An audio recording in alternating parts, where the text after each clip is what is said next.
Your girl had to come out her pocket. You hear me?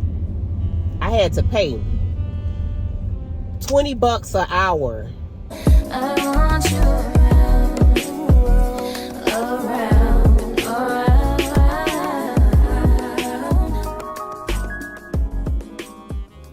Hey y'all, it's Angelthepsychnp. If you're new here, welcome. And if you are old here, welcome back. If y'all wondering, I got my makeup done because I had a photo shoot today to get some new headshots. And I was supposed to have a real all-out photo shoot with my scrubs, but the company, I wanted to put my credentials on and they didn't have it ready in time, so I only got the headshot done. And so yeah, here I am. I wanted to come on here today and talk to you guys because I get a lot of DMs about preceptorship, and I'm just here to tell y'all, preceptorship was hard for me. Finding a preceptor was so hard for me. I sat out of school 2 different semesters, 2 or 3, but for sure 2 different semesters, because I didn't have a preceptor. And yeah, I didn't have a preceptor. I was in LA on a travel assignment when I started going to nurse practitioner school. So I was looking for preceptors here at home in Miami, and I was looking for preceptors in LA. One of them in Miami, it seemed like it was going to go through, and then like at the 25th hour, it was like it didn't go through. So you should always have a backup plan when you don't, when you have one preceptor and you think it's like locked in. Always have a backup plan, because these people, they agree to be your preceptors, right? But if something happens with their company, their staffing or whatever, and sometimes they bump you because they have partnerships with schools, and they take the residents who are in school to be psychiatrists first. So they take them over us sometimes. So it just really depends.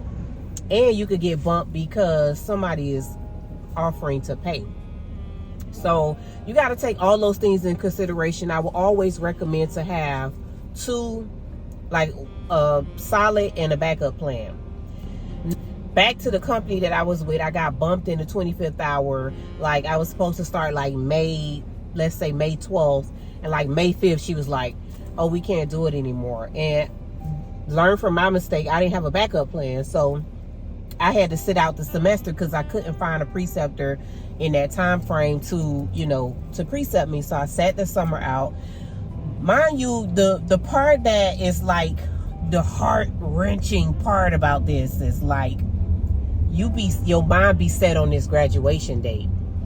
It's like, oh, I'm going to graduate this day. And then because of clinicals, you can't graduate when you're supposed to graduate. And it sets you back. It might set you back a whole lot of things. Like, what if you had already worked out with a company? Because some people will hire you if you were going to be working for them. If you were already working for them, some people will hire you as, already lock you in before you actually finish school, and it's based on you finishing school by this date, and then you're going to start working with them. That it like sets everything back. And these schools don't find you clinicals.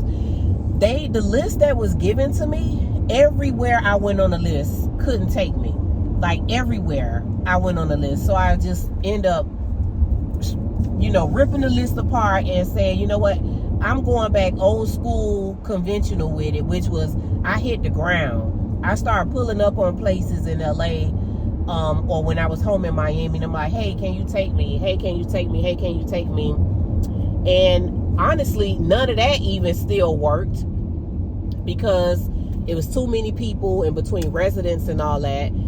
So it ended up being a word of mouth kind of thing. A friend of mine knew a psychologist who I did the therapy clinicals with, and then I knew somebody in Atlanta who knew somebody, and I ended up doing the medication part with. But let me tell you, Your girl had to come out her pocket. You hear me? I had to pay $20 an hour.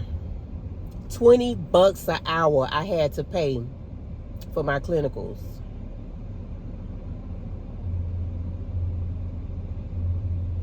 Now, that stare that I just gave y'all was the stare of, let me keep it cute, because I wanted to say a whole lot of stuff, but I was tired of sitting out.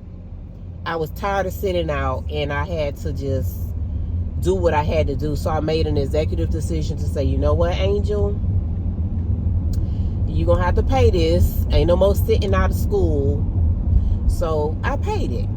Now what I did, you know, because I'm always, you know how us nurses think, travel nurses I should say, and I don't know if it's good or bad, but this is what it is.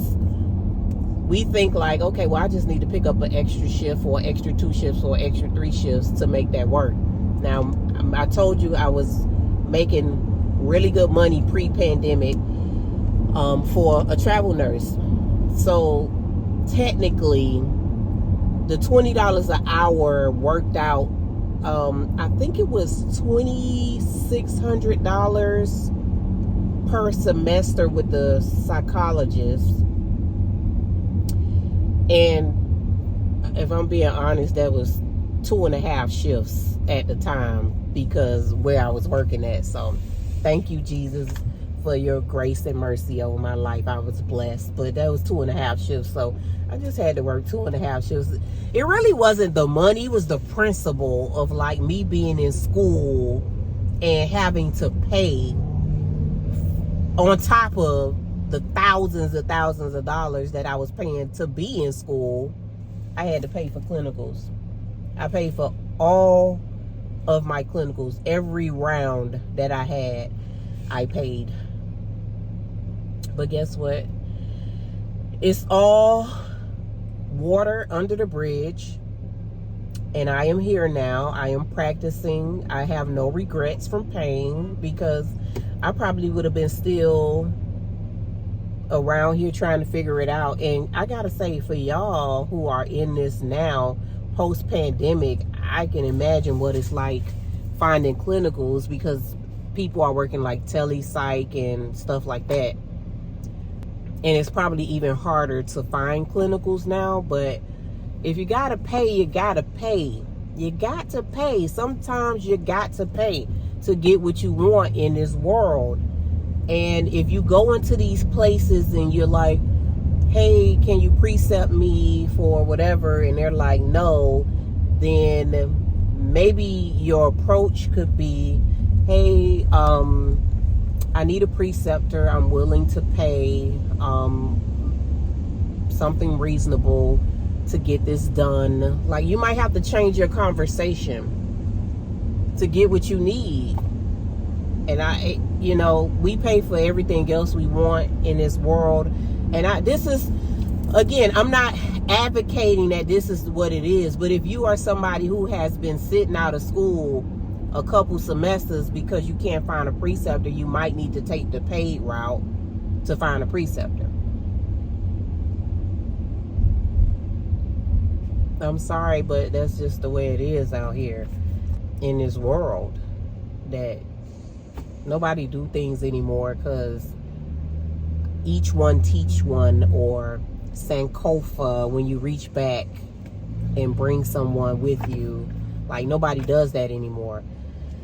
I get a lot of people that ask me to be precept them.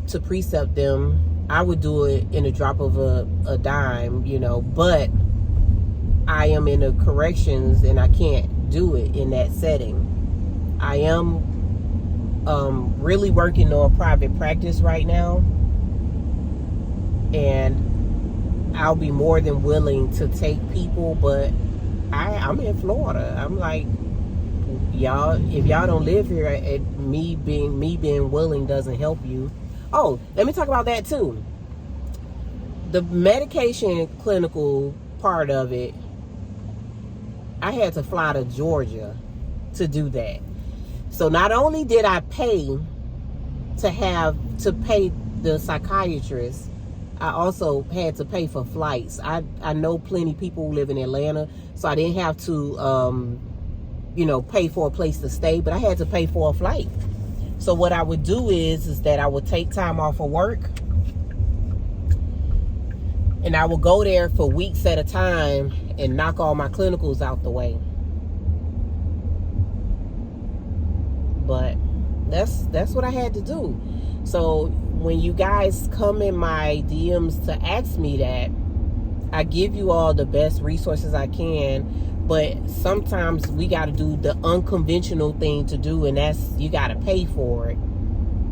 And with inflation and everything the way it is in this world right now, I don't know if people going to be turning down like some extra money to Precept to just have somebody tag along and do something with you that you're already doing and make them pay. What else I wanted to say? Oh, so for your therapy part of your clinical, you can look on sites like Psychology Today, on Instagram, type in like hashtag therapist. In your Google search, therapist near me, that's a way that you could find people in your area, in your neighborhood, that you could hit the ground and go in their office and ask them to precept you. I don't know how they're doing therapy, like if there's a way post-pandemic that you could find a therapist that might be in another state that's willing, and maybe they could have a student like a patient signed to have a student listening. I don't know what the options are post-pandemic, honestly, what they doing about it. But if that's the option, you can search. There's a site called Black Girls in Therapy, and on that site, it lists a bunch of therapists, and you could go and you could type your state in, and it could tell you all the people who are registered with that state, in that state, to do therapy, and you can hit the ground that way. Calling is like, it's so, I don't feel like it's as efficient these days, because you got to imagine the amount of phone calls they're getting. So I would hit the ground running, like put your face in their face. Those are some tips that I have for people who come to me about how to find a preceptor. You might have to do something that you don't want to do, which is pay. And I know it sounds ludicrous because you're already paying thousands and thousands of dollars to go to school. But the alternative could be you sitting out of school for a whole year and not finding a preceptor. So maybe you have to dangle